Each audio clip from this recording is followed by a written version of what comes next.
Brian Tonna illi jmexxi l-kumpanija Nexia BT ingħata kuntratt b'valur ta' 5,000 euro fix-xahar f'Position of Trust taħt il-Ministru Owen Bonnici.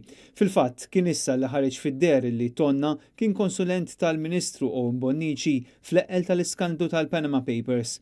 Din l-informazzjoni ġiet żvelata minn The Daphne Project u konfermata mill-Ministru nnifsu fl-aħħar sigħat.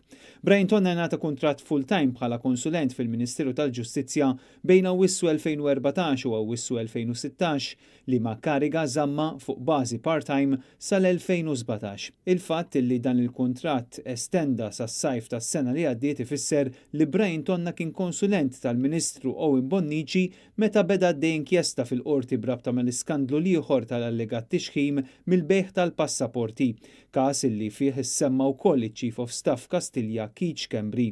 Bil-kuntratt li ngħata mill-Gvern Laburista, Brian Tonna tpoġġa fi skala 3 ta' ċivil b'salarju ta' kważi 35,000 euro, illi miegħu jiżdiedu b'20,000 euro f'allowances oħrajn, dan apparti 4,600 għall-karozza u 815 euro għall-internet u t-telefon.